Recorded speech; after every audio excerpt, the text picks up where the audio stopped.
Okay, I'm glad you said something. Thank you.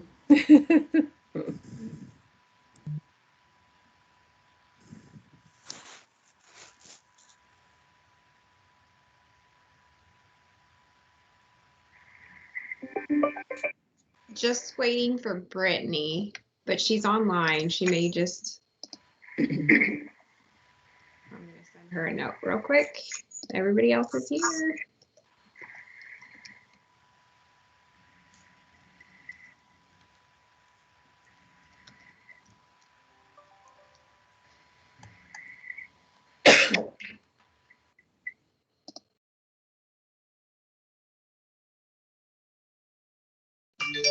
I'm going to give her one more ring here.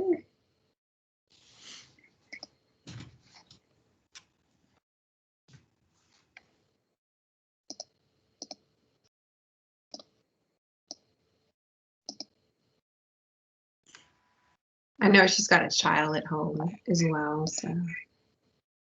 Good morning, Grant. How are you today? I'm good. How are y'all? We're good.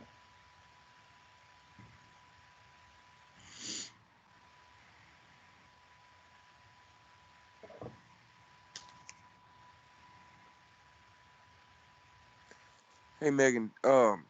Just before we get started, before I forget, next Friday we have the Central District Livestock Show. Is it okay if we do the same thing where we watch the recording after, like I did 2 weeks ago? Yeah, can you talk to me after? And we'll kind of make a plan as we did last time. Okay. Yes, ma'am. All right. Well, I'm going to keep working with Brittany in the background, but for the sake of time, I've got the session recorded. And so why don't we go ahead and get started?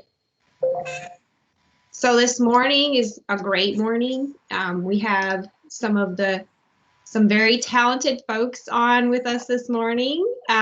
We have Miss Karen Martin and we have Miss Amanda Simmons. And so this regional coordinator and agent team, very knowledgeable in the areas of leader training and orientation, and they have a great presentation for y'all today. I know a number of you have questions about leader training and orientation, so I looked at your volunteer management plan, so you hopefully have questions for them at one point during this presentation when they get to that point. So I guess now I'm going to give it to you, Karen and Amanda. Take it away. Okay. I think I've shared my screen. Are y'all seeing building blocks for leader training slide? Looks great. Yes, ma'am. Okay. So good morning. Yes, I'm Karen Martin. And Amanda and I think that creating a relationship for leaders is the most important thing that you can do for your program. And one of the ways to do that is, and of course, Dr. Collier calls me in the middle of this. So sorry, let me just turn that off. I will have to. Anyway, I'm so sorry. And anyway, so one of the ways to do that is by providing a leader training for them to share expectations and just to get to know them. And so I'm going to let Amanda begin because I think she does a great job with providing training for her leaders. Well, thank you very much. I'm Amanda Simmons. I'm the 4-H agent in Lincoln Parish, and I have been with the Ag Center for going on 19 years. And yes, I do have a leader training each year, and it's just very vital to being able to have your program be a success because those leaders are your liaisons there at the school with your club members because we're not there every day, but they are. And so I was telling Miss Megan and Karen beforehand, this is just going to be a discussion. I may be all over the place just because it's just a lot of material. But hopefully we can share with you some ideas and some options. This is basically the reason why we chose building is because it is a blueprint. Every parish is different, and what designates success with your leaders in each parish can be different. as to how you design your leader training, or how you design your interaction with your leaders and that kind of thing. And so it's a blueprint, and it's not anything set in stone. You do need to have your mind open to different options that you can use to be able to accomplish your goals with your leaders. And we are open to questions. We are open to you contacting us later for resources, or if you have this idea and you think, well, how can I make this have a better success or have a better plan? We can throw those ideas around and help you out. There's no problem there. But first of all, beginning with this slide, it's when to build and looking at timing.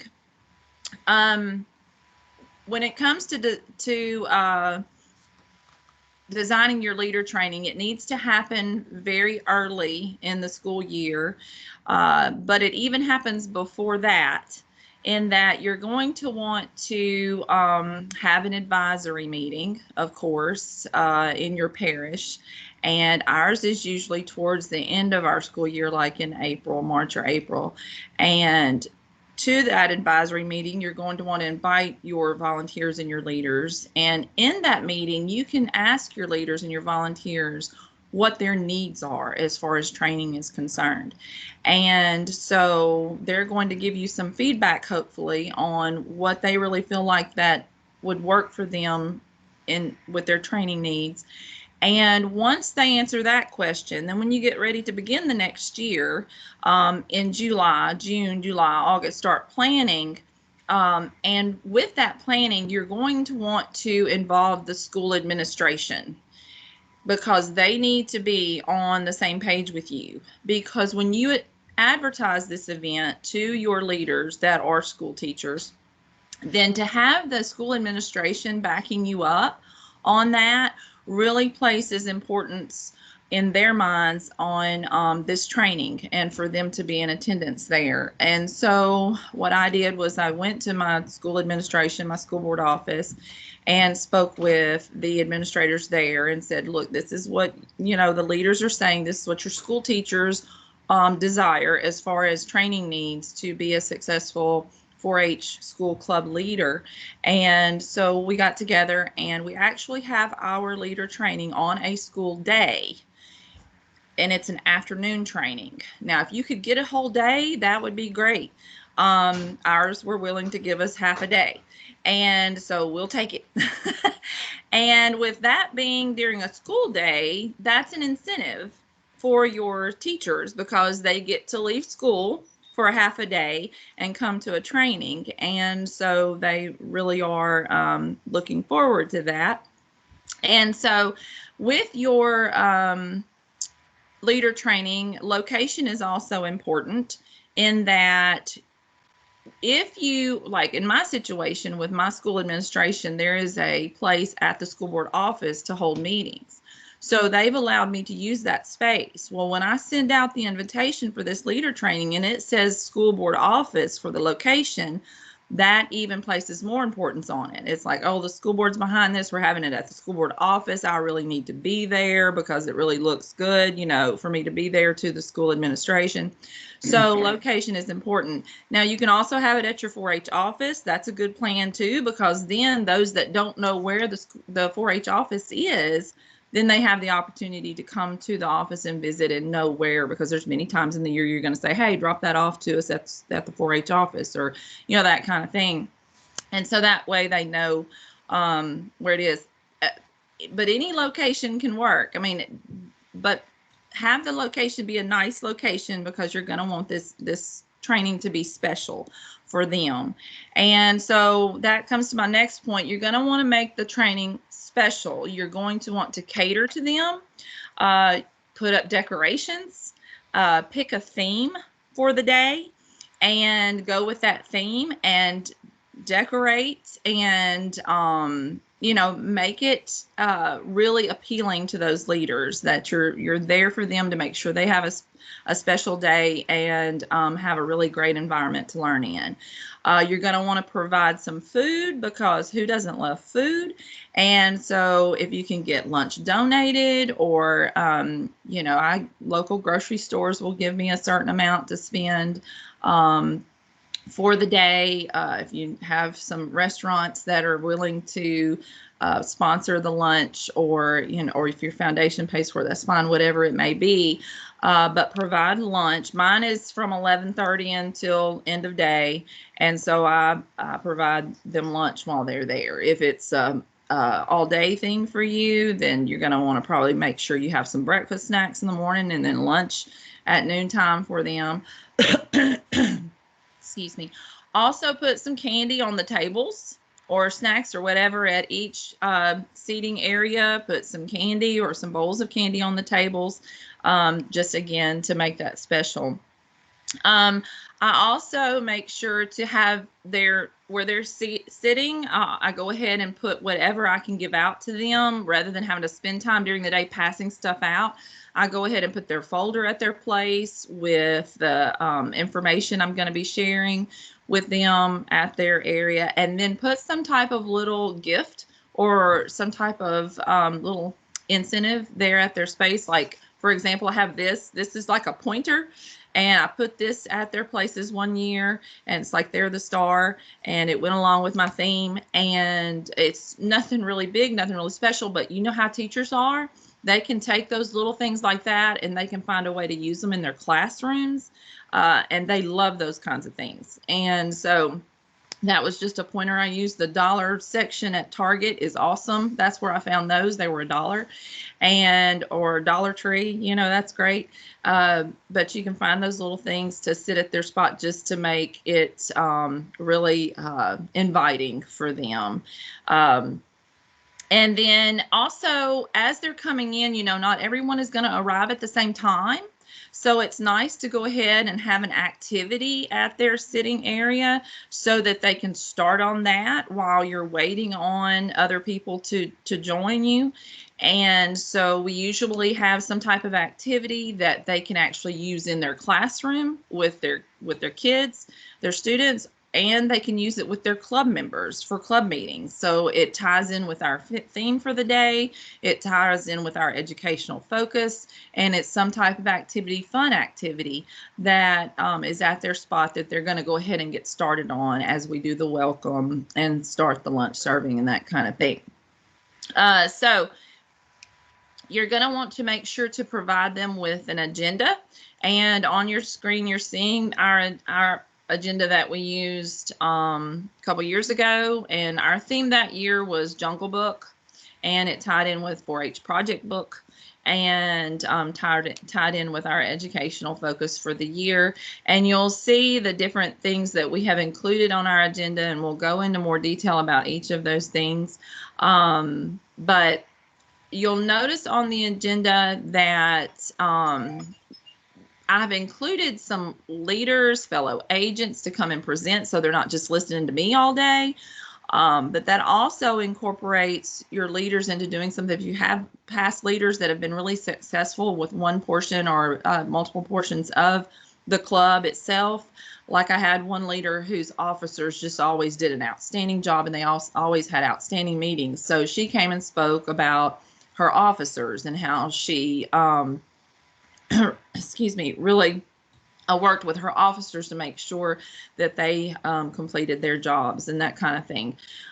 So if you can incorporate some leaders that actually speak during your program, then that also relates to those 4-H leaders that are new or even existing, that they've got someone on their level that that's working within this program and the successes that they've had.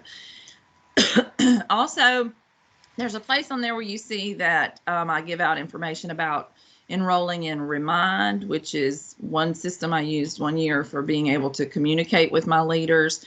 One thing I want to point out is you're going to want to have a time during your agenda that they're able to share contacts. You want all of those leaders to be able to share each other's contacts so that if they want to communicate during the year with one another through email or whatever they're willing to share.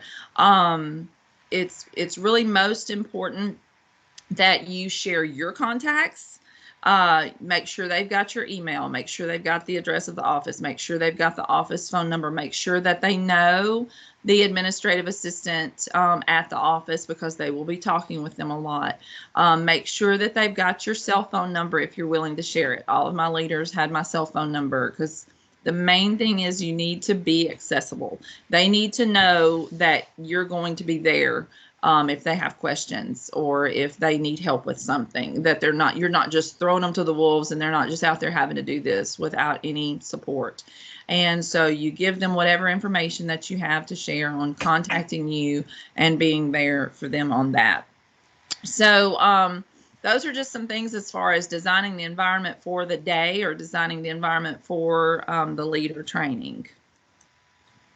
The foundation, turning that over to Miss Karen. She's going to take that up. Okay. And I've got an echo on now. Okay. As you're developing your agenda for the day, we think it's first important that you explain a little bit about the base of 4-H and why we're even doing what we're doing. And so, I don't know if I can do this echo business. Okay, it went away. Thank goodness. Just sharing that, 4-H, I mean, you'll have a variety of leaders there. Hopefully you're going to have some seasoned leaders who have been there and that can chime in and help present, just like Amanda was talking about. But you'll probably have some brand new leaders who know nothing about 4-H, who were just told that they're going to be the 4-H leader. And so here they are, kind of thing. And so, share with them the fact that, 4-H is a non-formal education program for the ages 9 to 19. And that it's co-curricular. I think we're missing the boat when we don't stress that it's co-curricular and that we have that status and that we are different than some of those other clubs that are in the school system, and that should provide us different opportunities and rights. It's a targeted program. It began in the rural communities with teaching young people, and then they would go home and share what they've learned with their parents. That's the basis of 4-H, but just sharing that concept with them and making the connection to the fact that we're a part of Louisiana State University, Southern University, that that's a national program. It's the largest youth organization in the world. Make them proud to be a part of 4-H. It's administered through the USDA, and it receives funding from the federal, state, and local. They need to understand that it's a big deal, and that that's why we ask sometimes for program impacts. We're justifying our existence because of that funding. That's why we want to involve school board members or police jury members, it's school administration, so that they can see what we're doing and that they understand that our whole purpose is to developing those life skills, and that so they can become successful adults. The major goal of 4-H is to teach members how to think, not necessarily what to think. And we do that through using by hopefully providing the essential elements of positive youth development. Hopefully you've heard about belonging, independence, generosity, and mastery. And, that's why the leaders are so important is, we see those kids once a month for 20 minutes, 30 minutes. And sometimes now with virtual, we're not even seeing them that much. And so our leaders are that positive, that caring adult that they see every day that is that contact person. We're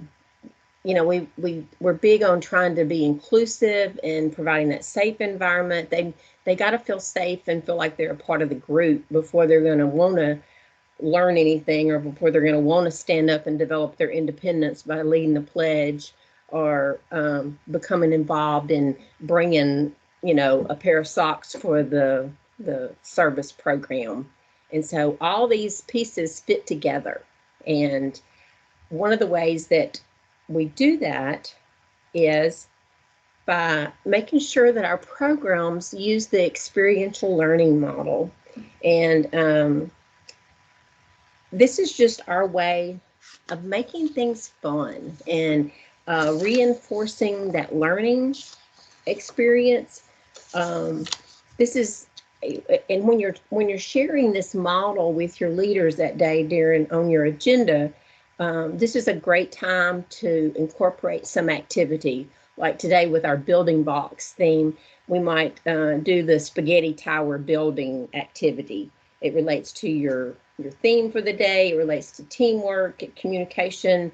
It's a fun way for your leaders to get to know each other, because I think that you also need to create that sense of belonging with your leaders. They need to feel like that they're a part of a team also, so that they won't come to that next 4-H event, or that it becomes a fun competition as to who can collect the most socks or who can bring the most kids to an event. Nobody wants to go to something that they don't know anybody at, so create that belonging with your leaders also. So this is the perfect opportunity to do that. And then go through that whole experiential learning model as you're working towards that. As you create your blueprint for the day or for the year, we just want to point out some of the resources that are available to you. Hopefully you've seen the letters to leaders, and there's a nice assortment of the different subjects you see on the right there of these are just great resources that either you can take to a principal or take to a brand new leader. Something as simple as what is 4-H that highlights some of the concepts that I just shared with you to, okay, I'm a 4-H leader. What do I do now? And how do I conduct that meeting? Just more explanation of experiential learning, what their roles are, some of the facts about 4-H and what do leaders do. These are some great resources to use as you're creating your plan for the year. And some other resources that are available to you and is your club leader handbook that Megan has put together. And I think this is an opportunity for, in this, it includes stuff, some of your basic info, just like the leader letters, and then, name and emblem. One of my leader trainings that I go to, the agent does, the way she shares about, how to use the name and emblem is she pulls out t-shirts, some really good t-shirts and some really bad t-shirts that have messed up with our 4-H clover. But just to illustrate and put into their head that, no, we don't want pink clovers everywhere. There is a process, and that they should be proud of that. And but things like that you find in your leader handbook, volunteer guidelines, risk management issues. And this is also a resource that you can make your own. Amanda's going to talk about some of the stuff that she puts in her leader handbook later.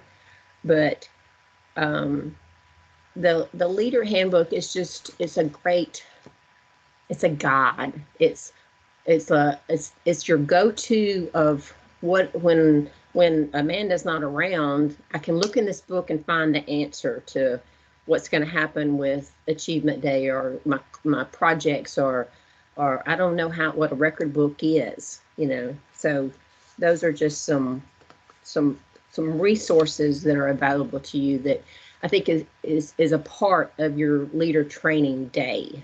And some of the things in this handbook you'll go through, and some you'll just, you're not going to read your leader handbook to them, but yet you want to highlight some of them so that the things that you think are important. So, and now Amanda is going to share some of our other resources. Okay. As Miss Karen was saying, you're going to want your day to be an example. You're going to want to set the example of what they're going to be doing with their clubs. So during your day, you're going to set the example for belonging and set the example for experiential learning. And so you're going to do all of those things with those leaders that day. Miss Karen and I, if we were with you in person today, we would probably do a mock training, and we would have hands-on activities going on with you, and we would be interacting with you in that experiential learning model in person. And that's what you would do with your leaders. You would set the example for them to take that information back to their club and be able to use those things with their club, just as you have exemplified during your training with them. But when we're looking at construction, we've got to give them the tools to have in place so that they can be on the same page with us. We have goals to meet for the year based on meeting the needs of our youth that we work with, and we have to rely on them to help us meet those goals. And so they're a part of that. And so we want to make sure that we give them the tools that they need so that they can be on the same page with us, so that we can all accomplish those goals to meet the needs of our youth that we work with. So you're going to create an educational focus outline for the year, and you're going to share that with them. And you get this focus from your advisory meeting, which I've talked about before. Your advisory meeting is going to help you decide what's the greatest need for our parish as far as communicating information to our youth that they can use to either be able to increase life skills and knowledge. And so we come up with an educational focus for the year based on what our advisory, our stakeholders have met and have communicated with us that they feel like is the greatest need for our parish at this time. And so this is what we're going to focus on for the year. And so we come up with an educational focus for the year. Then we're going to create an outline using that focus. And this is an example of one that was used one year by a parish exploring agriculture. And so each month you're going to show them, this is what we're going to be looking at as far as our educational focus. Each month, these are the lessons that we're going to teach. Each month, these are this is the description of what we're going to be teaching the youth and what they're going to be learning, and the things that they're going to gain from that, the life skills they're going to gain from that lesson. And so it's very important that you share with the leaders so that they're on the same page with you for the year, and they really like to know what's coming. Okay, they don't want to be caught off guard. They want to be prepared. Many times my leaders will say, you know, I like knowing what each month is going to be focused on, because when they and their officers meet, then they prepare a program that's in line with what is being taught that month, or a guest speaker, or, you know, if they're going to invite someone in, that they can line it up with what's being taught. They like being in the know about that. They like being able to join in on what the goal is for that month.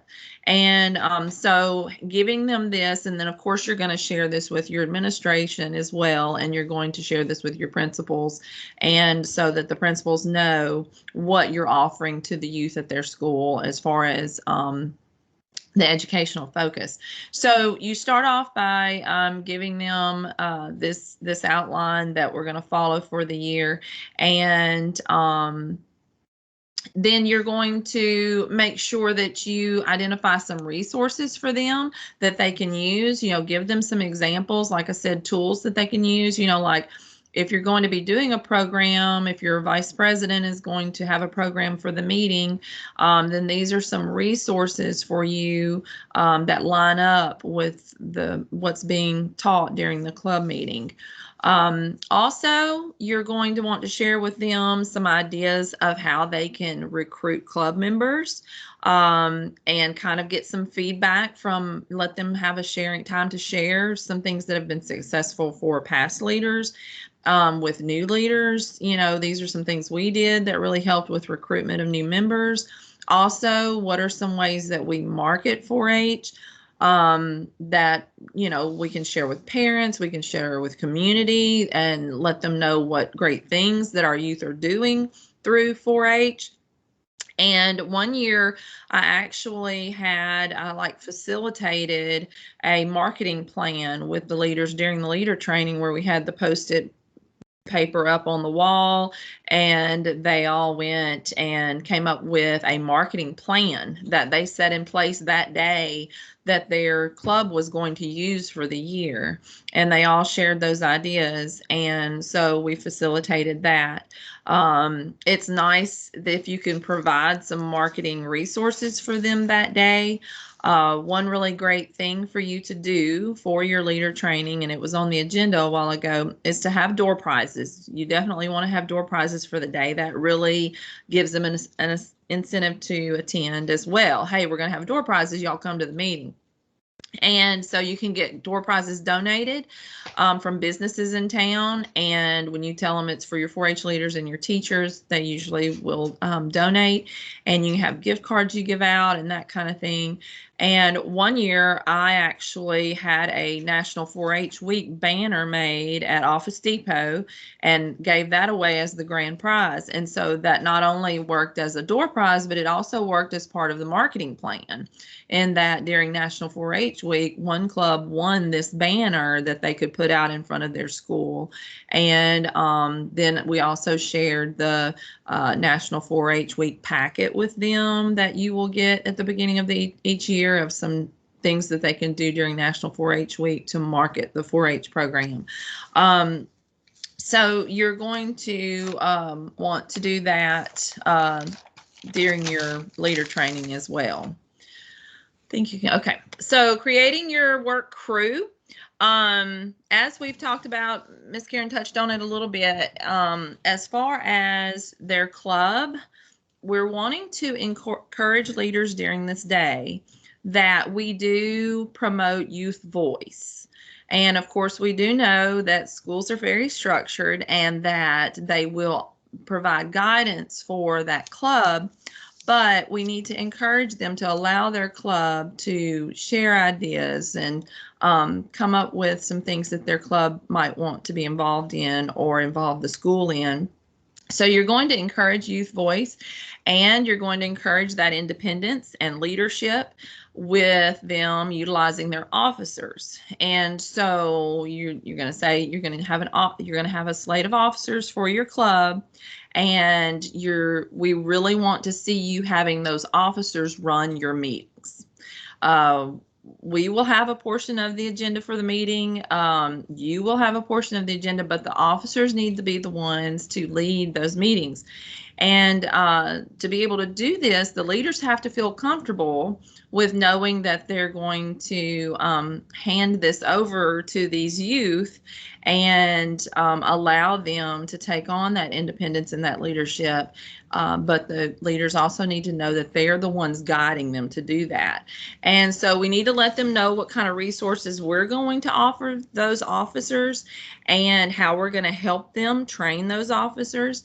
And so we have an officer training each year as well. So we tell the leaders we'll have an officer training for the parish. Now that can be different for every parish. I have a parish training, which all the officers come to one location one evening, and we have an officer training. Different parishes will have, like, they may go to each school and train the officers at each school in different meetings, and that's fine. Whatever works for your parish.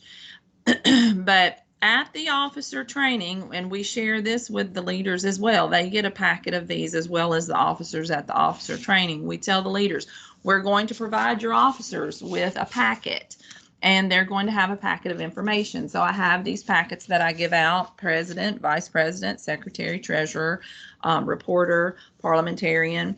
And inside these packets, we share with them what we've included. And there's a little pamphlet on, now that you're president, what are some things that you're going to want to make sure to do as you're in your role as president. We also provide name tags. So each month, each officer gets to wear a name tag that says, hey, I'm the president, I'm vice president. And that's just a little incentive for your officers to have, and it makes them feel very proud, that they're in that role. They also get a parish officer handbook in here, which just goes on, like I said, y'all, if y'all want any of these resources, you can contact me and I can share these with you. Don't have time to go through them all, but there's an officer handbook that I share with them. And then also the roles of each office, like what they're responsible for in their office. And then we got an order of business to follow for the meeting. And then also rate your club meeting. There's a little rate sheet there where they can say, hey, how did we do? Did we check off all of those boxes? And so we give out these officer packets, and we also at the beginning of the year is when we need to share club meeting expectations for awards, so that, you know, we have that established and we share that. I put that, Ms. Karen mentioned about your leader handbook. I take the state leader handbook and I put in, you know, I edit it to include my parish information. I include tabs. I put tabs in there for each section so that they can flip to it really fast. I add in my parish achievement day and what the expectations are for awards for achievement day. You know, what our club dues are for the parish, because it may be different for each parish. And so I include all of my parish relevant information in with this state leader handbook. And so they have all of that foundation information for 4-H, but as well as what we do in our parish that's parish specific. And so you're going to want to take time to go through that handbook with them and share that with them as well. The slide that's up now is a slide of the order of business that we share, so that the officers do have a guideline to go by as they're running the meeting. We share that with the leaders that day. We also conduct a mock meeting, which is a beginning to end meeting as to how a meeting should look. And so it gives them a first, and I mean, it's real life.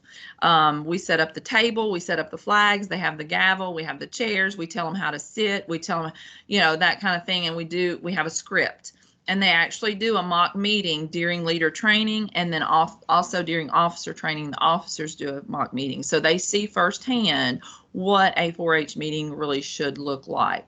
And then over here is a meeting like rating sheet. As far as these are what we look for when we're judging outstanding club or outstanding meetings. These are the things that we look for. Have you checked off those boxes each month for your club meeting?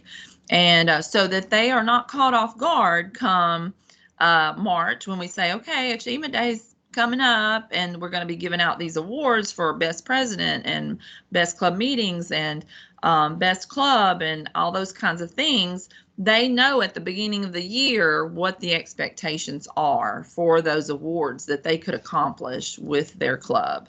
And they get to take trophies back and plaques back to their school and share with their principal that they've achieved this. And it's a really good moment for the 4-H clubs, members, officers, and for the leaders as well. It's a bragging point for them.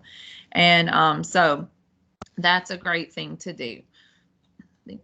Okay, tools for the build. We also, during leader training, want to tell them and share with them that service learning is very important for 4-H. And we have the service learning cycle, and that we tell them, you know, the difference between a community service project and the service learning activities, so our service learning plan for the year. And so we share with them the service learning options as far as them being able to select what the service learning focus is going to be for the year. We tell them what the service learning focus is for the state. We tell them what our junior leader club has selected as their service learning focus for the year. And we say, you know, you can choose that, or if you wanted to come up with your own service learning focus for your club, then we can discuss that at this time, and they make a plan for their service learning. Also, your parish calendar, you're going to want to make sure, again, like I said, you want your leaders on board with what you're doing, and they really like to know ahead of time what's coming up.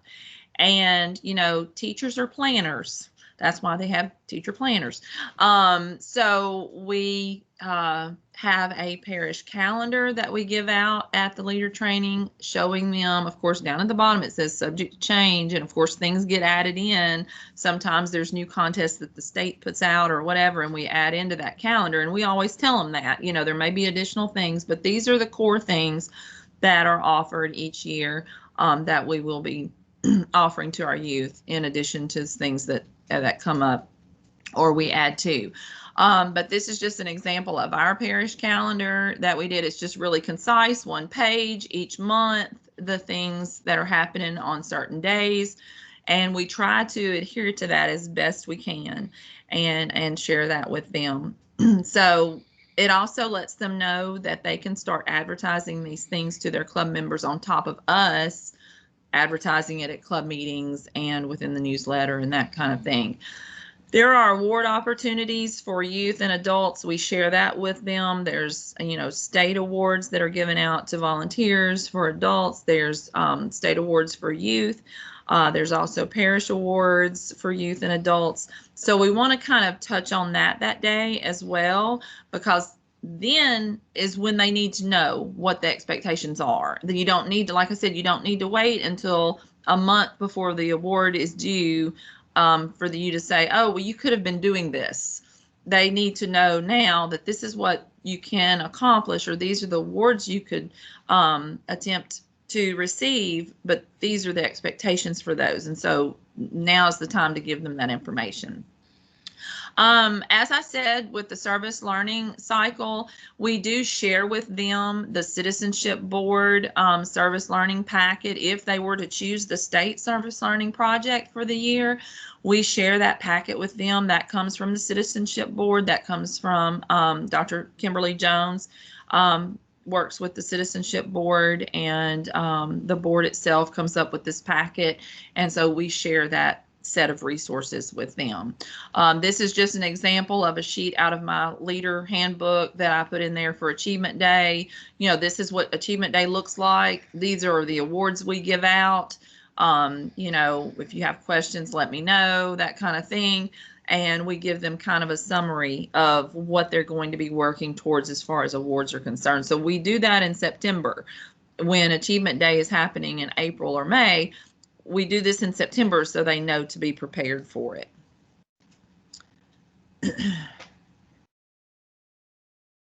Yeah, okay. All right, and I'm going to turn it back over to Ms. Karen.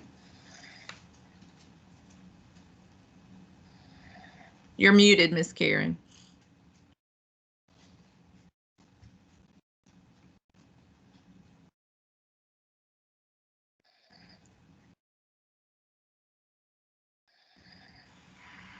There. Okay. So this is a great time to share some of the other resources that are available from the Ag Center, as in our school enrichment resources. Your leaders may not be the science teacher or the school counselor, or somebody who would be more interested in like the incubating education and embryology activity. But yet, if you share those opportunities with them, it's a way to just expand our reach into other young people. School enrichment is at least 6 hours of learning instruction that is provided by us. It does not mean that we are necessarily the ones teaching that. We are providing the resources. Sometimes I think a great opportunity for us is to identify one of the lessons in the series and to go teach that one lesson. And so then it puts our face in front of those young people and lets them see that this came from the 4-H program, and that we provide additional resources.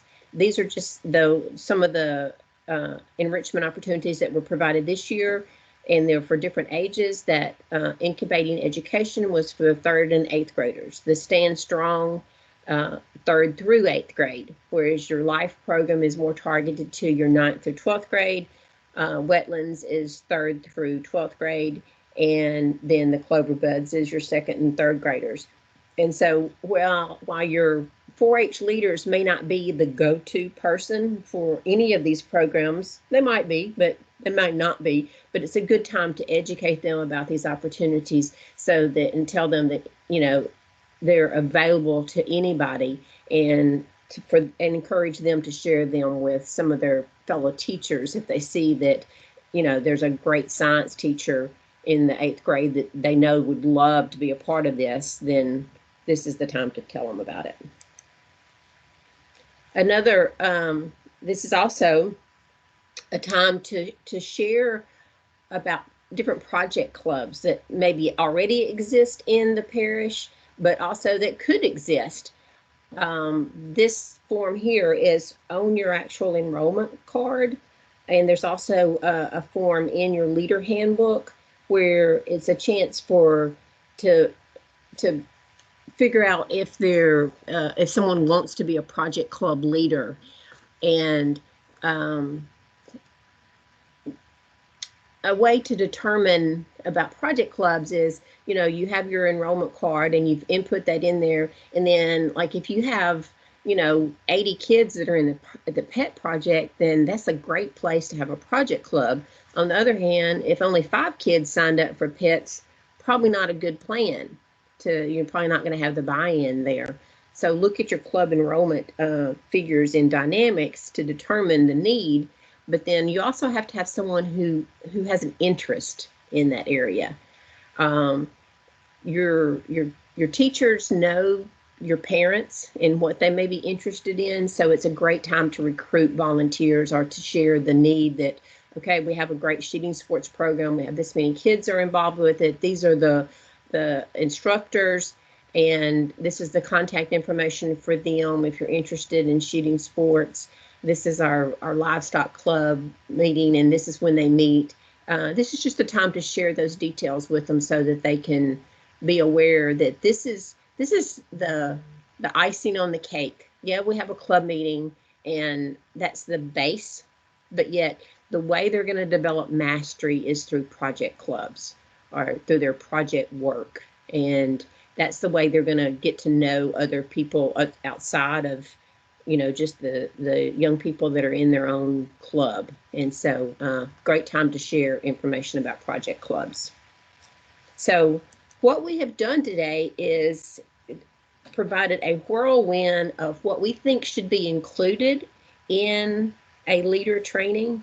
And as Amanda said, we would definitely not be standing up there going through a PowerPoint like we just did with you today. We really struggled with the concept that we didn't practice what we preached today, but yet to be able to share everything that we knew that you needed, we couldn't do that. But at this point, if y'all have some questions, we would love to attempt to answer them as to what should be a part of your leader training.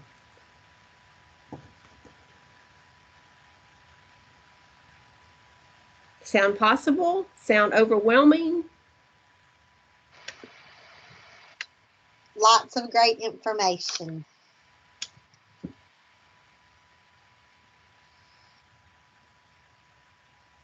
You know, and as we said, this is a format for, you know, a 3 to 4 hour training, and you may not be to that point. You may, if all you can do is go visit a club leader during their planning time and spend 30 minutes with them, then okay, that's great. You go do that. You take a piece of this and you do that, and then 2 weeks later you go back and do the next piece, or you know, you have several series or something. But the key is you just got to get to know your leaders. You got to develop relationships with them. You know, they're going to be happy to see you walk in the door. And so, and then they're much more willing to do what you need their help with. Yeah, I was going to say leader training is the way for you to build that relationship with your leaders. It's just, if you can work, if you do not have one now, if you can work towards having a leader training, it really offers the environment for you to have that one-on-one communication with them, although there's going to be several in the room, but it's just an environment to where you're belonging to that group, and you communicate with them and build a relationship with them that day. And then also they build relationships between themselves, and so then they feel like they're a part of a community or can network, and they're not just out there on their own and overwhelmed. They will be a little bit overwhelmed by all the information you try to present them in a very short period of time during the day, but you just have to keep re-encouraging them that day that, look, I know we're going through this very quickly. I know it's a lot of information, but there are resources available, and I'm here for you, and here's my contact information and any questions that you have. And I'll have them contact me sometimes and say, hey, I remember you saying this at leader training. Where do I find that? Or, you know, that kind of thing. And so then you can answer that question. So it just helps them to build a relationship with you, in that you are, you know, you're right there for them to contact with any questions that they have, and that they can be successful with their club because they've seen it. You know, they've seen an example. They've seen it actually happen with other clubs as the presentations were given by other leaders and things like that. And so it becomes less overwhelming for them to know when all of you meet together. Still a little overwhelming, but less so that they know that they have that support system. Yeah. And if you can't get them out at noon, you know, try for 2 o'clock, and then you feed them supper or something. You know, just you take what you can get. We understand that. Any other questions, comments? I think we're done, Ms. Megan. I have one question, if it's okay. So Amanda, how many different types of trainings do you think you offer on an annual basis for your leaders? Well, I used to have the training in September for my leaders, for my club leaders. And then, of course, we have a regional training that we offer usually during July. And we invite them to that regional training. We also sometimes have a service learning training that's service learning specific that we invite them to. We've had, you know, trainings on the enrichment programs and things like that. So it just varies as to what's being offered on the regional and state level. But parish-wise, I would say the one main training in September. And then throughout the year, it's more of a one-on-one club specific, you know, kind of meeting with them. If they call me and say, hey, I have a question about this, I'll say, well, can I come by and visit with you during your free time, and we'll go over. So it's more like a one-on-one situation after that. Did that answer your question? Yes, that's wonderful. I have several parishes that will have some type of event at Christmas, it's more of a fun Christmas type party recognition, but it's just a chance for leaders to come and continue to build their own relationship with each other. So just another event.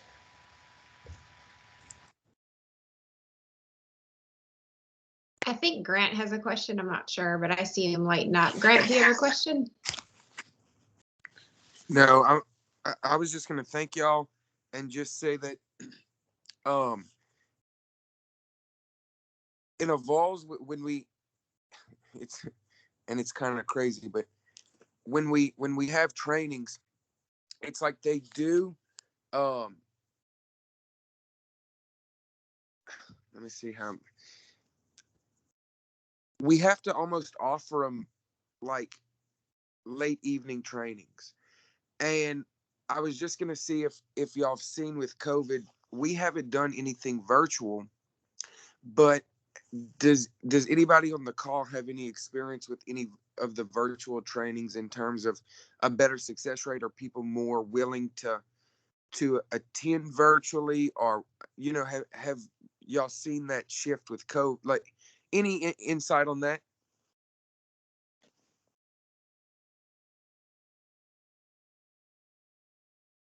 I have not done a virtual training with my leaders simply because those teachers are probably in virtual overload. and that's what I've heard from a lot of them. And so I've just been very compassionate of that. And so I've done more so. I have my school administration allowed me to have a parish email through the parish school system and let me set up my Google Classroom through the parish school system. And so I communicate with them very consistently through my Google email classroom within the school system and communicate with them through my work email as well. So it's just been more so one-on-one communication this year with the COVID situation, just simply because I've just been very compassionate about their situation that they're in with having to do hybrid and being very overwhelmed. And I've just tread lightly on their time. But so we communicate through email and through texting and phone and that kind of thing. And that way it's more so on their time. And I just have not, and maybe that's a little bit apprehensive on my part, but I just have been very wary of putting anything more on them virtually with them being in the classroom. And I think that they have appreciated that. I'm not allowed to go into the schools. I'm not allowed to visit with them in person unless I were to do something after hours, but I have to be very careful, to follow guidelines and things like that. But that's not to say that another parish virtually would be just, awesome and you can work that out. But to answer your question, I don't have any experience with doing any kind of training with them, like a formal training with them virtually. It's just been more one-on-one casual conversation with emails and answering questions and making sure that they know how to reach me and contact me. And I make sure and involve them in all of the virtual Google Classroom stuff. They're invited into my Google Classroom. They know everything that's going on. And just making sure to include them in every communication that's going out to the kids and just maintaining that communication. I don't know. Is anybody else, Miss Karen, I don't know if anybody else in the parish has had anything. We discussed doing some virtual, actually our regional, we did not have our whole regional event just because of the size of it this year. We created some resources that some of the parishes used, but they used them face to face. It's like that they got feedback, and even though, the teachers wanted to see each other. They were very careful and had stuff spaced out, but I still had 4 or 5 parishes that did parish trainings face to face this year. So. Thank you. And I'll add to that. I think they just hit this point home, but it's really location and location specific, volunteer specific. So like the different types of volunteers, and that the really good point of some of your teachers are really zoomed out and getting on and doing a training where there's a slideshow, and they're listening is just not something that they're interested in doing. Whereas you may have some of your more community volunteers that might be on board with that type of a programming. So if you're going to offer it, what I've seen is just that your attendance is going to be about 1/3 of what you think it's going to be. So just know that. Is that a bad thing? Well, at least you're getting, some individuals on, have training out to those individuals that need it. And then you could also offer it in other models for those volunteers that are just not going to get on a Zoom call, at 6 o'clock at night. So you may be in a PDF form or whatnot, just so they're getting that information. And so I think what Amanda and Karen said was very important. Just your different types of volunteers, you'll see trends in who probably participates and who does not. Remember, we read that Franz article. We talked about the human touch and that element, and then some of your volunteers are going to want that and need it, and others, are just looking for that training opportunity. So I think that's a really good question, Grant. I just had a couple points I wanted to share. So. I would say that if there's anything like Ms. Megan made me think of this, if there are any training videos, or if you were to offer a training and you recorded it, and those that did not attend, you could share that recording with them, and say, hey, watch this at your leisure, watch this when you get a chance, and that way you're not really encroaching on their time, but you're giving them that opportunity to have that information. And so I think it would be key to share anything, like if Miss Megan were to send out a training that we could share with leaders, then, definitely share it with them and say, this is an opportunity available for you. Or like I said, if you just wanted to do a video with some training information and send that video to them and say, here, watch this, kind of when you have a chance to watch this for this information or whatever. So make sure to offer them that training opportunity, but where they can attend and get the information within a time frame that's not going to overwhelm their already virtual world that they're working in. And so I just think that would be important. Or you may think about using those leader letters and like not sending them all to them at one time, but this week you send the first one. Next week, like every Tuesday, you send them a leader letter. Those are very short and concise, and it's like, oh, I can read this, while these kids are taking this test, and it's not like, oh, there's 15 pages here I got to read. So just a thought.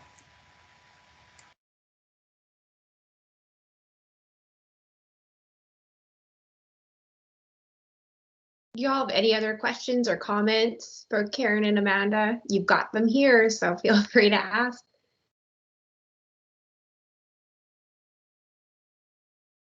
Looks like Grant's typing in the chat. While he's doing that, a couple comments from the presentation today that I think is really important. Amanda and Karen talked specifically about like building relationships. So as that training, they're making it available, it's also an opportunity to build relationships with your volunteers. And that's been a theme throughout NAO that we've talked about multiple times, also read about some of the research. She mentioned being accessible, setting up that remind to help communicate with volunteers. And that I think is something that, agents that have done a really good job of building their volunteer programs have, set up these ongoing communication methods. And then she also talked about giving them access to other leadership, even not just in her office, but also in the area. So she, having other agents or other leaders come in and help with these different training opportunities as well. And that was also a theme in some of the literature that we read, and giving those volunteers access and making them build those connections. And so really good stuff. I know I get overexcited about volunteer development, but just really appreciate y'all's presentation and the information you provided today. So just a couple of comments. Thank y'all for having us. Enjoyed it. Thank you very much. Good luck to you, and realize that Megan has this PowerPoint she's going to share with you, but also feel free to contact Amanda or either one for any of these resources if they're not in a format that you can access easily. Happy to share that and other stuff with you. Thank you all so much. And as you see, you've got a lot of praise in the chat. And so we're going to take a 5-minute break and come back and continue on with where we left off last week. Also talk about accessing those volunteer training modules as well. Karen and Amanda, you're welcome to stay on, but I know you got a busy schedule, so you won't hurt our feelings if you take off. But thank you all so much for the information today. Thanks. Thanks you all. Thanks, Megan.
All right, everyone, we're back.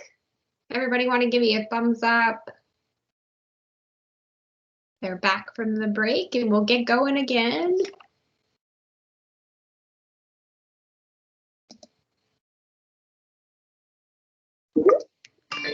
Awesome, thank y'all. Perfect. All right, the first thing we're gonna do is we're gonna talk about that Franz article that we read and we ran out of time on last week. So I shared a link with y'all in the chat. And so if you wanna pull that up on your desktop, that somewhere while we kind of talk about it. A number of you had some great reflections on this article. And so what we're gonna start with, same kind of reflection prompt. What stood out to you?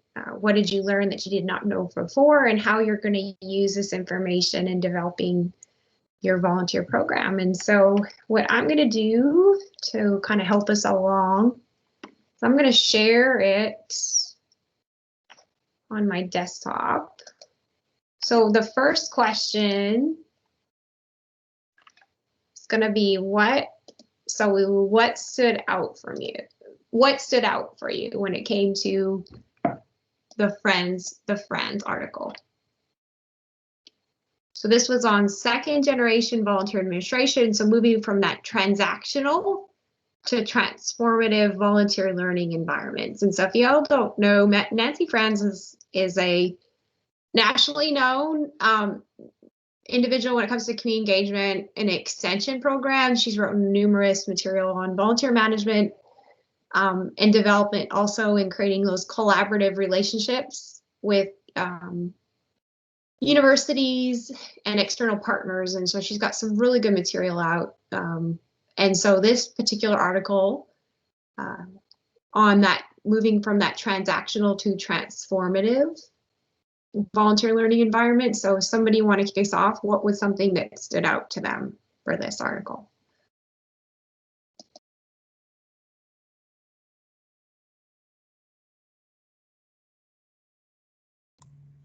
Megan? Can you hear Oh. me? Okay, when I read the article, they focused on transactional and transformative volunteer management. I found it interesting that with transactional, basically the volunteer was just providing volunteer their time and their hours and their skills in exchange for, we would just recognize that, hey, you're helping out in whatever way. We would recognize them with any type of, I guess, end of the year volunteer luncheons or whatever we would give them. Whereas with transformational volunteer, they focus more on transforming the type of learning. So they're not just giving time, it's more meaningful from what I'm understanding in the article. However, they are still, volunteering their time and their hours and their skills, but they're putting a little bit more into it, which would end up being more beneficial to your programming, because if anything needs to be changed, revamped, reinvented, then that would be the volunteer that would be more willing to do it and would probably do a better job at it.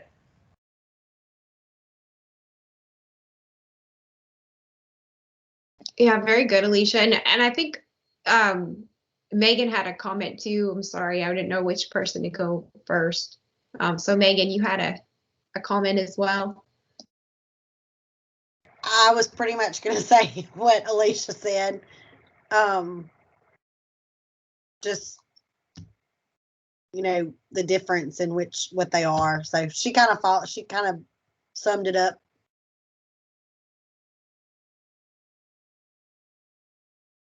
And she pokes a little bit here. I love that she calls y'all the architect for transformative environments. And so the other thing I thought was interesting too is, we're youth development. We're also adult development, creating these opportunities for our volunteers to learn. She talks about reflection, and I know within experiential learning, service learning, reflection is critical, but I do believe in volunteer development it's critical as well. And she mentions, having those open discussions or opportunities for them to reflect. And so it kind of spoke to me in a way, because I've, been involved with volunteer work for so long on both levels, managing and then also myself, that I was like, you're right. Like, you're really right. But she also poked fun here. I don't know if y'all saw this, or poked, I guess, a little bit about, voice and those volunteer management models and how, they're so transactional in nature, which is something that I've kind of stressed as well, trying to get away from, just looking at that volunteer managers as people that, put volunteers in positions. So I thought that was also really important as well. And Grant, you had a comment here? Okay. I'll read Grant's comment. So what stood out to me was the ways in which we thought working with volunteers are responsible for transforming, or working to help that volunteer learning grow and discover who they are. They are finding out through their work and where they belong and what they are good at. And this is strengthening our program. Absolutely. Great thoughts, y'all. So how could we use this information to create a better volunteer development program in our parish? Any thoughts?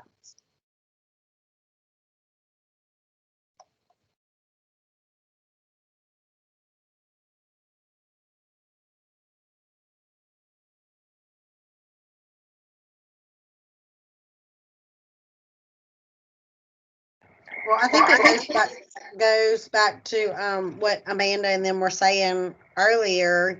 We've got to make those volunteers feel special and make them feel like, what they are doing is beneficial to us and to the kids and to the parish and to, just make them feel like they're important. That just stood out to me.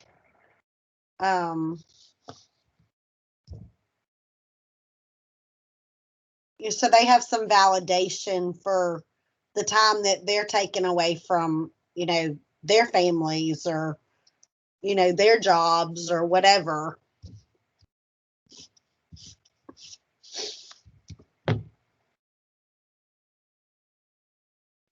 Very good points again, y'all. And so I think the other thing that I thought about when you said that was going back, and it's funny that people don't acknowledge this enough. And this is, I wonder if I could switch my view here. But you remember in the Boyce article where he talks about, like, right at the very beginning, he's got this authority of volunteer leaders, like providing them with, more opportunity to lead, providing them with more access to information, and then providing them with opportunities to reflect as well. And so providing them with learning opportunities, these more transformative learning opportunities, sorry, I have a couple of things over, is also, in a way, like you said, making them feel important, empowering them, and validating, them for the role that they play and the time that they dedicate. So yeah, very good points. Any others that y'all want to discuss within Friends?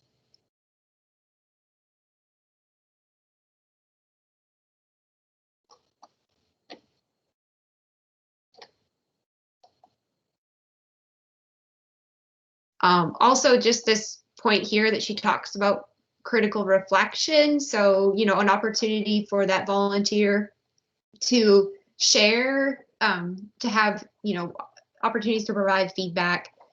And I think when Amanda talked about like her leader training and how, it's not designed just to be her lecturing, those also create opportunity for your volunteers to have voices, to share their thoughts and ideas, and reflect on those volunteer roles that they have. So another just couple of good points here. But anyway, a really great article, a lot of good information in here. She also provides some implications for resource managers for volunteer management. and some really, really good just kind of tips and ideas here as well. So, so anyway, great. Well, I appreciate y'all reflecting on that. So the other article that we were reading was on this one, and this one is a quick read, the 4-H volunteer training article, because it's more about, I mean, they got all the charts and whatnot, and so I'm going to give you all a moment to look at that. I'm going to share the link in the chat, and we can talk about that one as well before we move on. Just give me 1 second to do that. The great thing is that there's some material in both of these that's related. Or there's some themes at least. So here's the one on 4-H volunteer training. Who needs it? So this is an old article, and I did say I know it's old, but there's some good material in it. So I just shared it in the chat if you want to pull it up.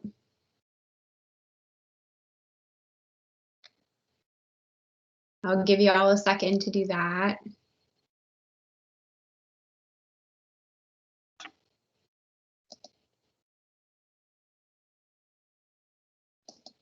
$1986. So who here was not born in 1986? If they want to, they feel comfortable sharing. I was already born, but some is. Yeah, I was little. Okay, I was little too. Grant wasn't, so yeah, a little old. So 4-H volunteer training, who needs it? So this one was talking about, you know, some of the myths we have when it comes to volunteer training. You know, do volunteers that have been involved for years don't need it, don't want it? Many don't, you know, attend those trainings. So lots of good open with these myths. And then, you know, these individuals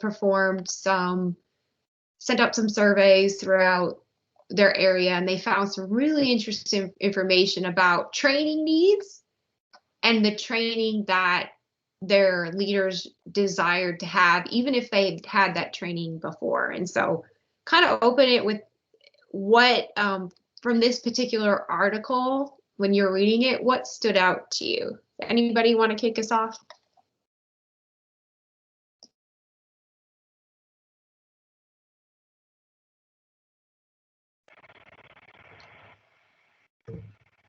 I underlined or highlighted that volunteers may not be able to do their assigned job well or get the reward that they expected if their training is insufficient.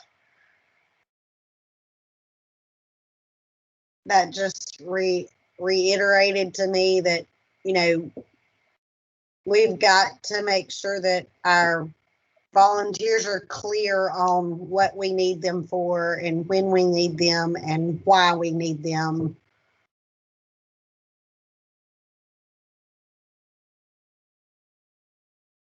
Yeah, it's a very good point. Absolutely. Any other thoughts?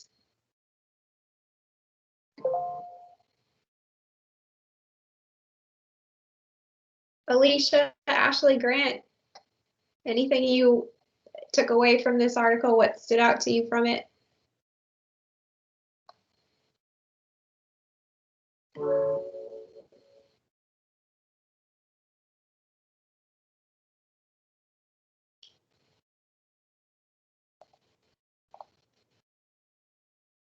I think Grant got kicked off again, so I'll get him back on. Any other thoughts? Well, I was looking at the part where it said, let me pull it back up. Wait, where's the article? It's in the link there.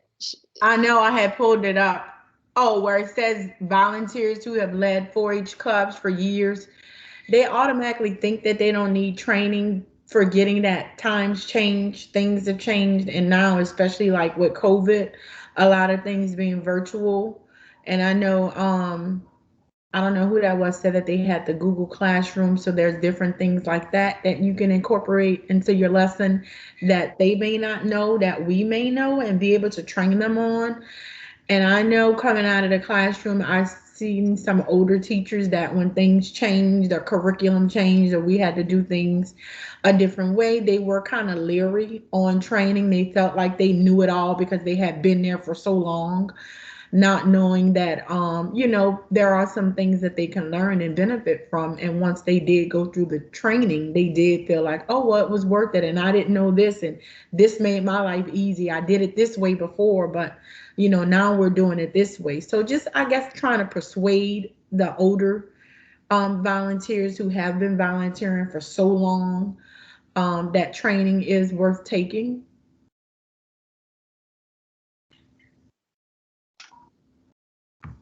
So that's actually a really good thought. Hey, Megan, I think I got my mic fixed. Yeah. Okay, great.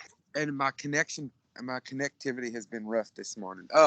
I just kind of want to piggyback on what she's saying. We've seen in Evolves, our older volunteers, which is the majority of our volunteers, they do have a big issue. They're like, well, I've been doing it so long. Why do I need to do this? Or why do I need to attend this? And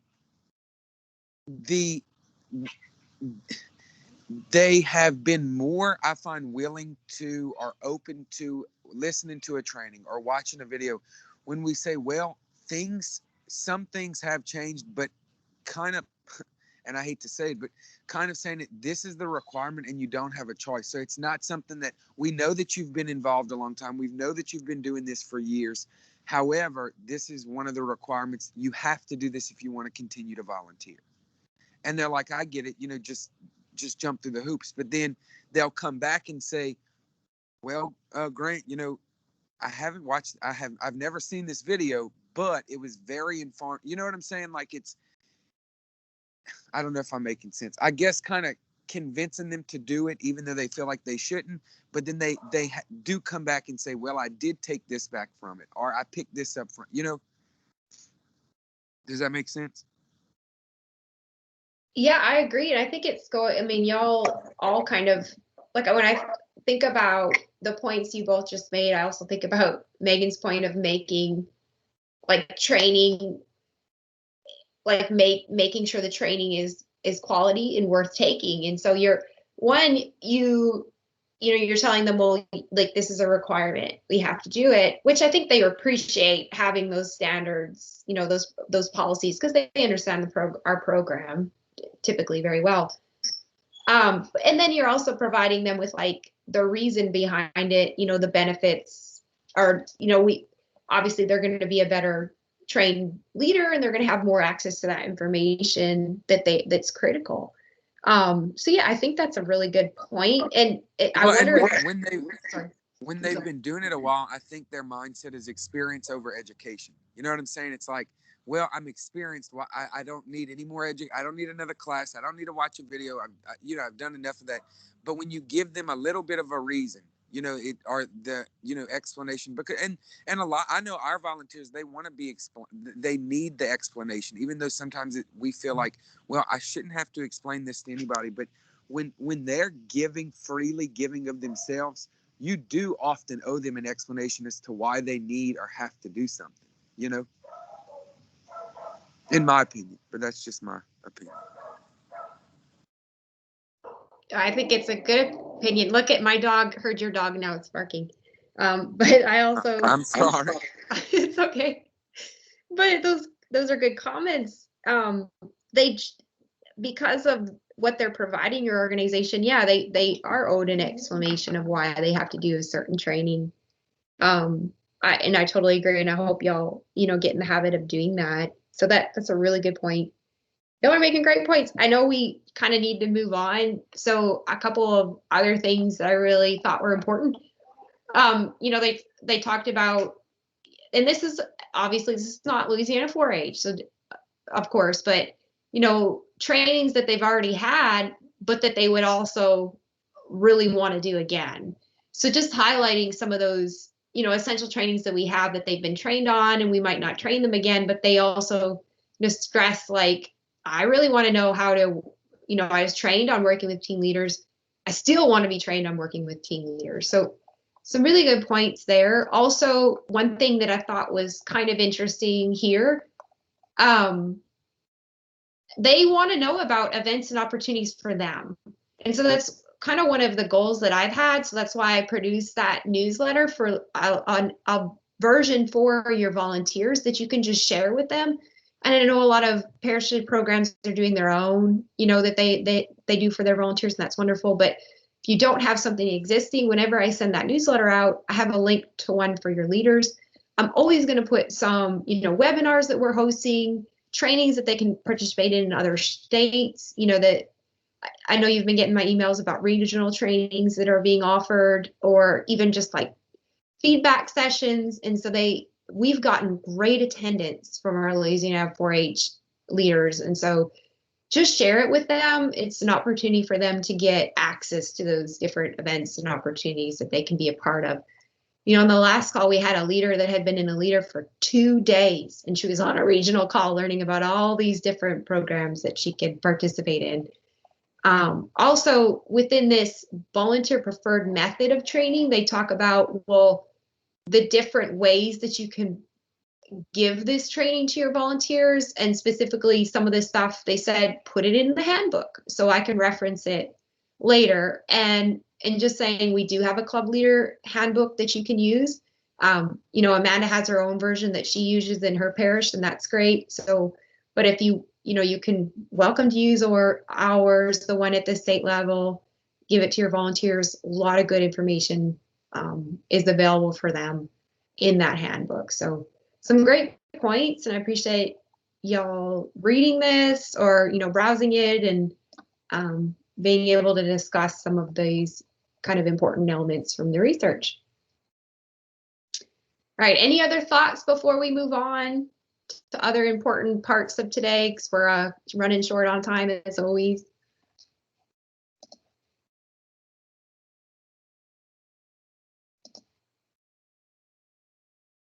Okay, so I do have a PowerPoint that I'm going to share.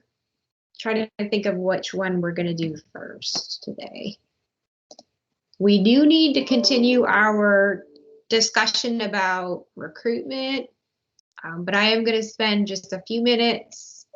I know we've covered some of this material last week, but I did tell Amanda and Karen that I would cover this information because it's not honest information to present on. So give me a second. My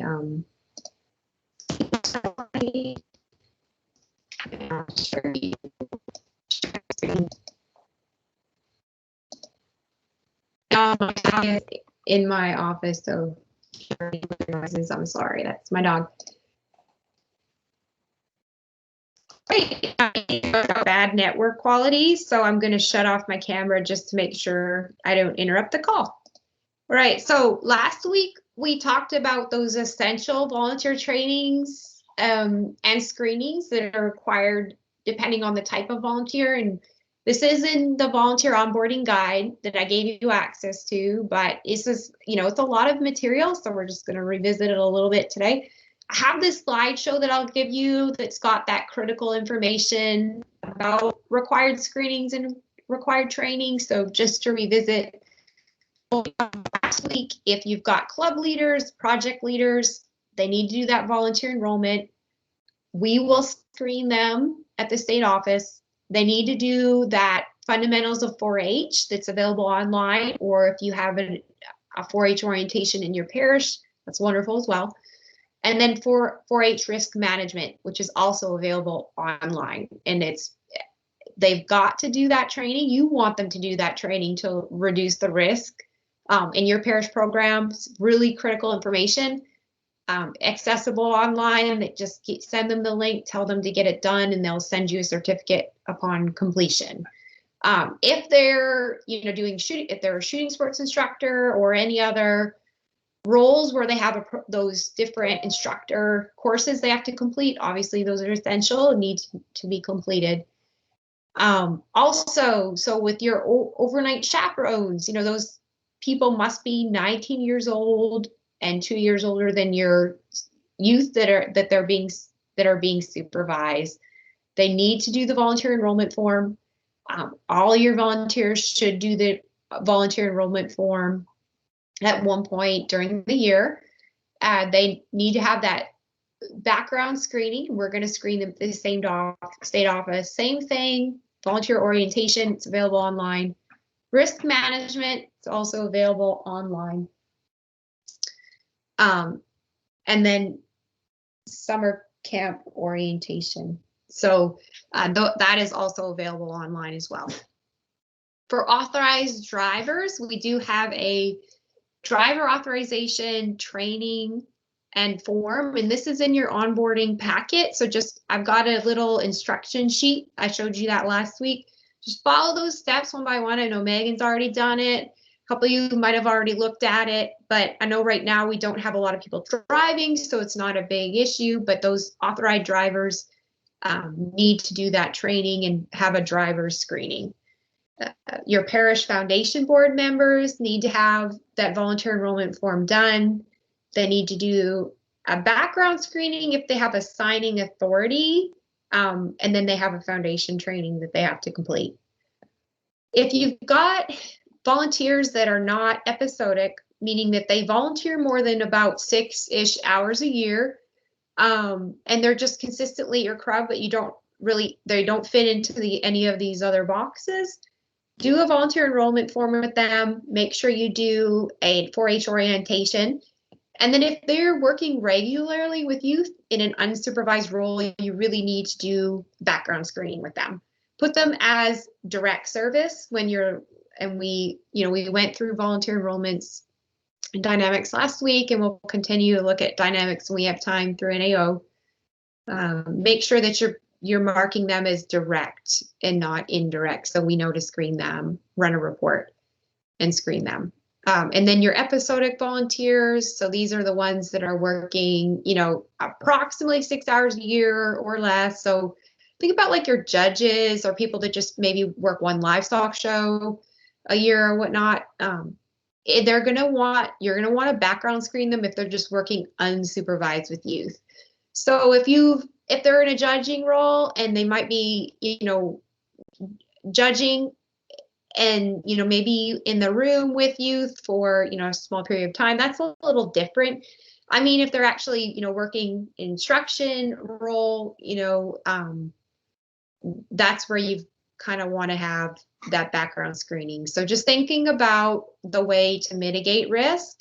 If you feel like, if you have any questions about if I should or should not background screen a volunteer, you can just shoot me an email and I'll tell you yes or no. I do it every day. And so just don't guess, just reach out to me. All right. Megan, are you going to send this to us? That's something that you have on the screen? Yeah, you'll get this PowerPoint as well. And then you'll get everything from today. And put things for that. I didn't hear. Sorry? I didn't hear you. Were breaking up really bad, Megan.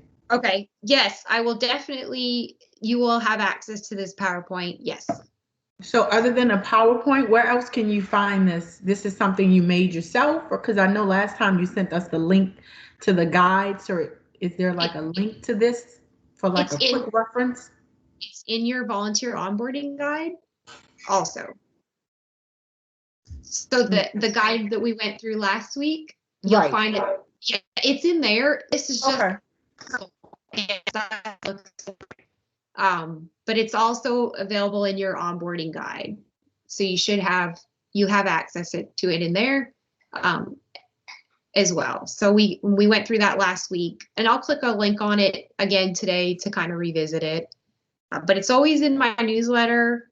It's, I've sent it out through email a couple times already, and then it'll be on that team site with all those other resources. So you should have multiple ways of accessing it. Does that help? Yes, it does. Thanks.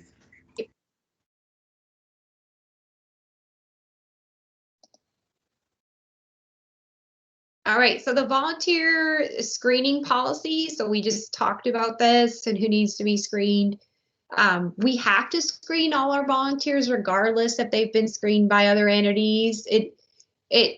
We can't share background screenings because they're confidential. Now, the great thing about Steerling is if your volunteer registers with them, or produces a screening with them, they have the option of sharing their screening with another nonprofit or youth organization, but I can't do it because of confidentiality and whatnot. So, but yes, we do need to screen your volunteers regardless of whether they've been screened by another entity.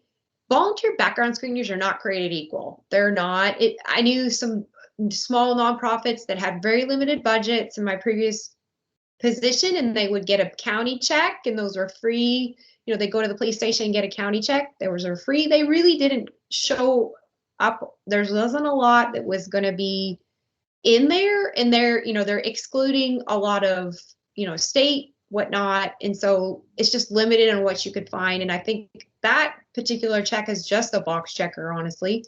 So you want to definitely get them screened. And it's not that we are looking to find something in those background screenings. We're actually looking to not, so that we can just abide by the policies and procedures that we are mandated to.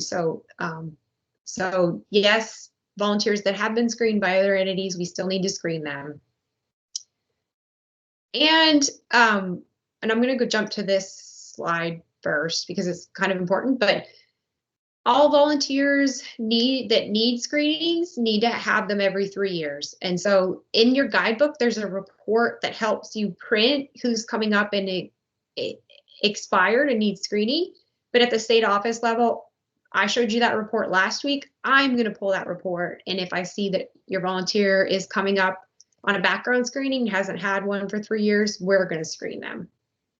Those required trainings, so that orientation, as well as that risk management, we need to do those every 5 years.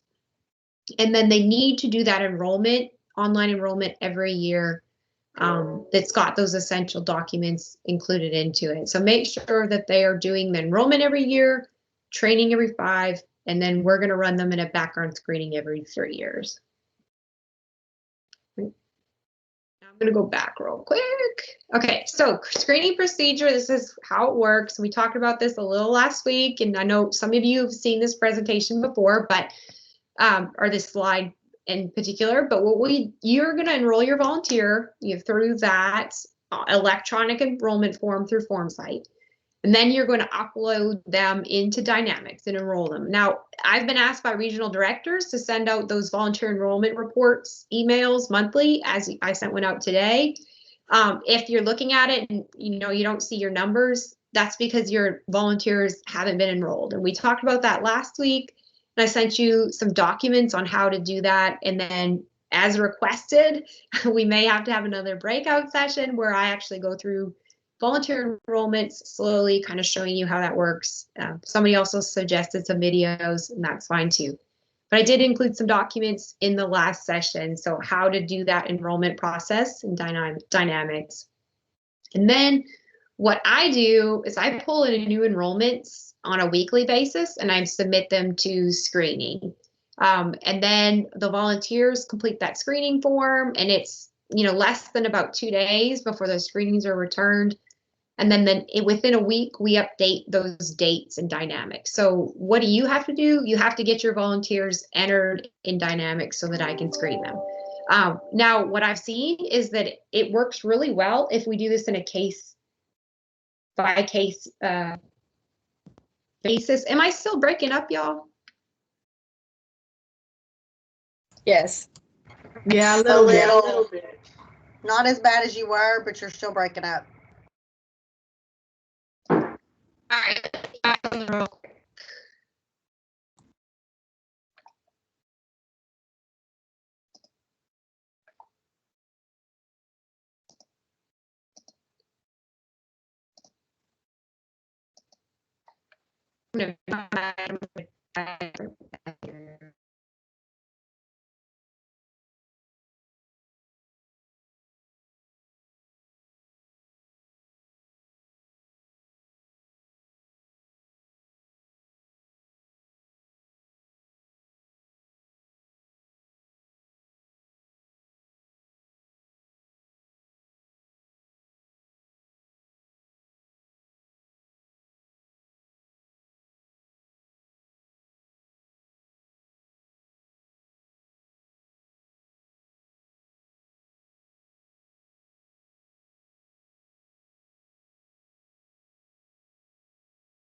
All right, is this better? Can y'all hear me better?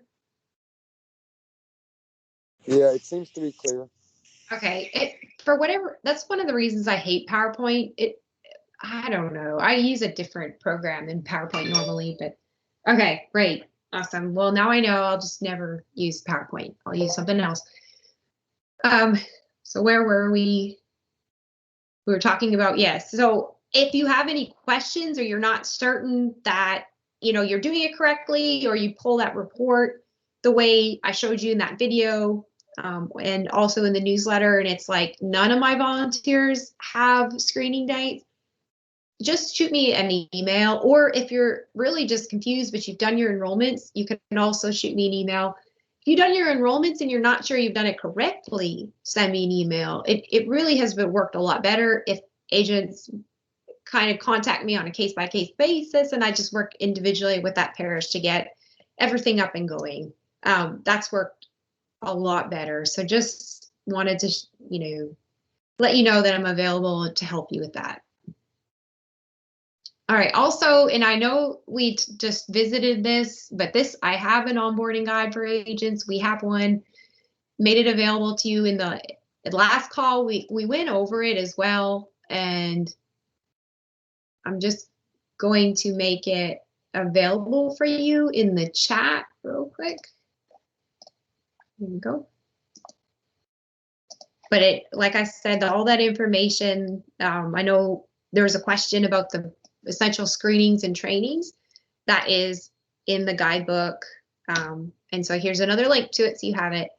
But it has how to enroll your volunteers, how to screen them, how to properly use dynamics, and then those required trainings as well as policies and procedures. So you want to make sure you visit that. And then the trainings themselves, so we visited the learn.lsuagcenter.com site. So this is our Moodle site where the trainings are located. Those trainings are really old.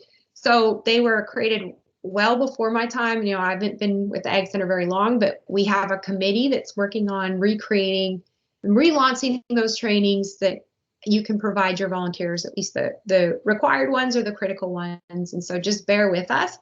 And there's a couple kind of issues with that site as it's going through some updates. So I'll provide you with this link, and it's also in the newsletter. I've sent it out through email a number of times, but I put the risk management training on an Edpuzzle site, which seems to be a lot easier right now for volunteers to access, and a lot of them are continuing to do it. So if you have any issues with them trying to access those trainings, it's on learn.lsuagcenter.com, because right now the logins with the Google account, you can also access them through this link here as well.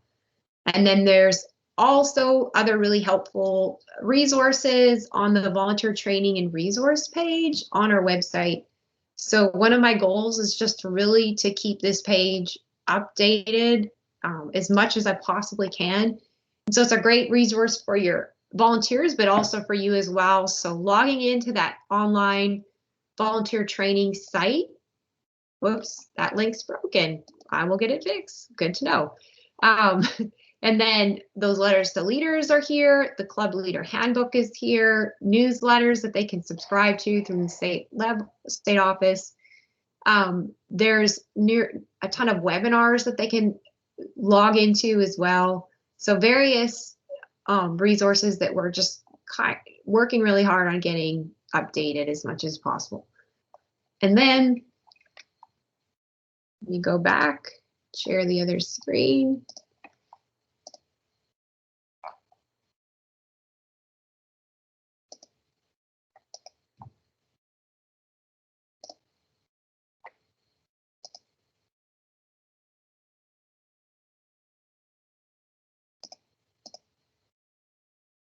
Here we go. And here is the site. We looked at this last week, but this is the learn.lsuagcenter.com. You'll see once there's several courses that they can access: service learning, summer camp, developmental stages as well. There's the risk management / overnight chaperone training. So various trainings that are available to them. So feel free typically part of the new agent orientation is just going into learn.lsuagcenter.com and accessing those different trainings. And so you'll have access to this PowerPoint. It's also in your guidebook. So what you want to do is just familiarize yourself with this system, accessing those different trainings that are available for your volunteer. So, and then that link, like I said, I'll provide it, but you have received it a couple times before.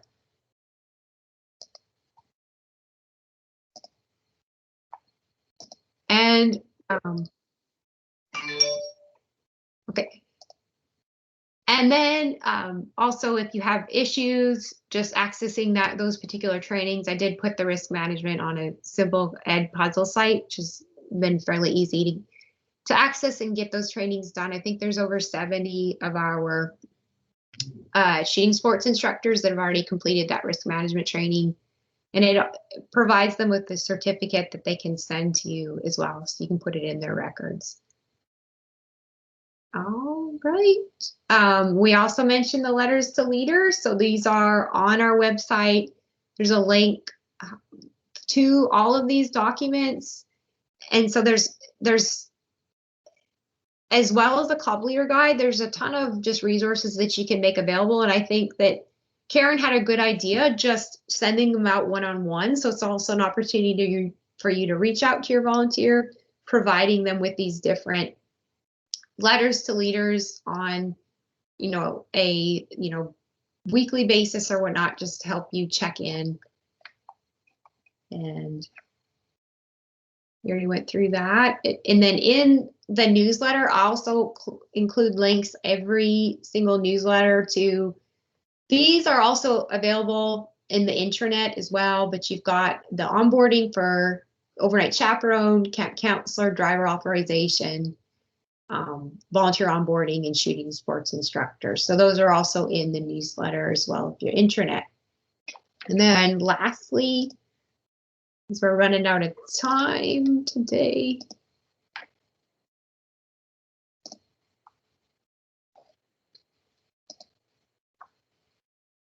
so the letters to leaders, and I know we've looked at this last week, but a lot of the questions that I get from volunteers are included or can be answered with these different resources that are available. So just what is 4-H, getting started, planning, conducting meetings, explaining that experiential learning process, their role as a teacher, leader, facts about 4-H, what leaders do. Also within facts about 4-H, they talk about, the 4-H motto, the 4-H pledge. I believe it also talks about, the logo itself and why, like what the colors mean. The club leader guide has information about extension. It has information about 4-H. It has information about different types of clubs. It also has copies of important information, position descriptions, recruitment surveys, so various, and then FAQs. So really important as well. So feel free, these are resources available to you that you can use for your leaders. So check those out when you get the chance. We have about 5 minutes left, so this was also important information to have today. So we're gonna pick up next week. We've got another guest speaker next week. So our topic area, I believe, is volunteer coaching, utilization. I can't remember the exact name of that, but I'll look it up real quick. If you guys have any questions about today, comments, things that I need to send you via email.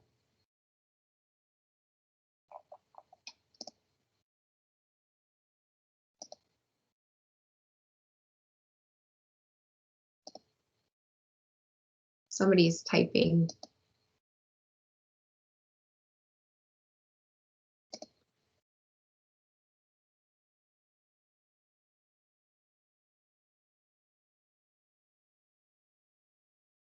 Okay.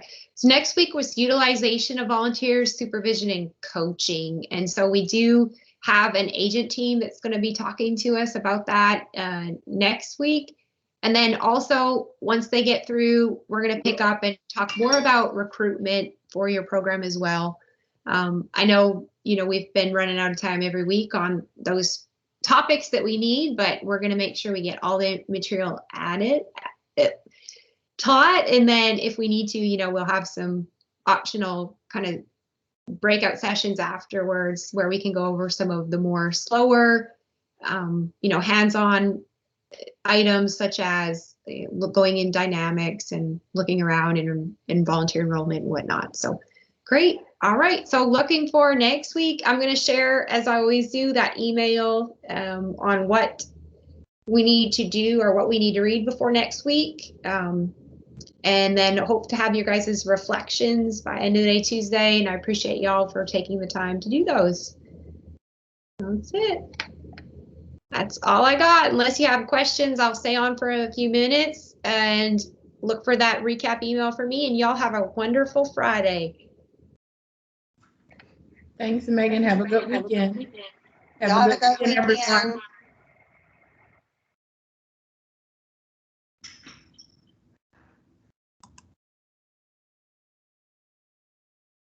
Hey, Megan, can you hear me? Hey, Grant, how are you? I'm good. Sorry to keep you over, but you had said just to touch base with you at the end. So we have our Central District Livestock Show this Thursday, Friday, and Saturday. So Thursday and Friday, I have to be in Leesville all day. So I wouldn't be able to, and I'm running the check-in table, for, check-in. So do you want to it'll be the same thing as the weekend or the week that I had my show where I just go back and watch and read and then do that? Yes, but so I don't know I think it's Megan and gosh, these weeks are running together. Hold on, let me check and see. Your speakers next week are Megan and is it Megan and Kayla? Yeah, Megan Sarver and Kayla Seguero. Is that how you spell her last name? Okay. But they have a really good session on volunteer utilization. And so I don't know what they're going to do in terms of engagement, but if I get to finally finish the section on recruitment, I want you to go to those jam boards and also contribute. So remember we did that SWOT analysis in the first call. I had a jam board for that. And then we had a whiteboard project. Correct. So I'm going to share the links on the screen. So when you're watching those, and I'll in the recap email. So when we do participate in those activities on the online call, I want you to do it. You have to do it on your own time, which is going to be not great. But so just contribute something to those whiteboards when you see the links. So and when I watch the recording, the whiteboards will pop up like real time. The links will. I'm going to keep them open. So like that Jamboard is still open. The one where we started. You missed that call, but the one where the one that I missed that I had to go back and watch. Yeah, that one. Yeah.